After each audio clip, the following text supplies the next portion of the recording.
प्रियालो वेझो कल्होड़ा बिरादरी जे ॿिनि धुरनि में झेड़े दौरान फायरिंग में हिकु ॼणो क़तल ऐं ॿ ॼणा ज़ख़्मी थी पिया आहिनि। हथियारबंदनि बाग़ ते कम कंदड़नि ते हमलो करे फायरिंग करे ॾिनी। फायरिंग में राशिद कल्होड़ो, रहीम बख्श ऐं शरीफुल्लाह कल्होड़ो ज़ख़्मी थी पिया।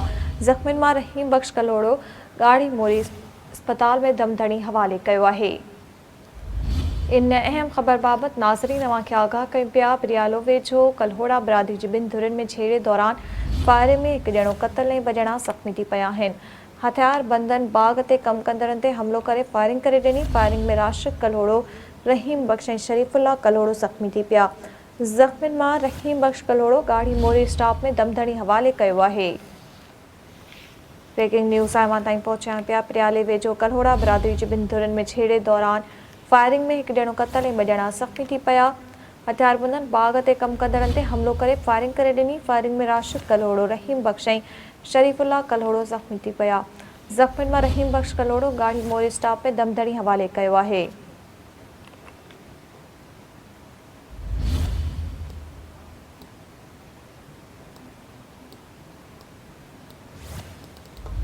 इन अहम ख़बर बाबति नाज़रीन अवांखे आगाह कयो पिया त प्रियाले वेझो कल्होड़ा बिरादरी जे ॿिनि धुरनि में झेड़े दौरान फायरिंग में हिकु ॼणो क़तल ऐं ॿ ॼणा ज़ख़्मी थी पिया आहिनि।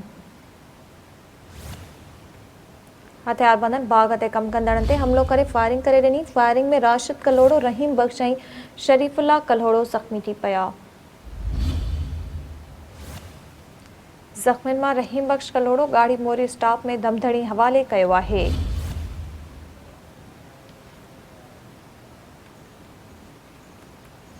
प्रियाले वेझो कल्होड़ा बिरादरी जे ॿिनि धुरनि में झेड़े दौरान फायरिंग में हिकु ॼणो क़तल ऐं ॿ ॼणा ज़ख़्मी थी पिया आहिनि। इन जा वधीक तफ़सील मालूम कंदासीं। टेलीफोन लाइन ते असांखे जॉइन कयो आहे सिंध टीवी न्यूज़ जे रिपोर्टर सईद चनो। जी सईद चनो, कहिड़ा तफ़सील आहिनि?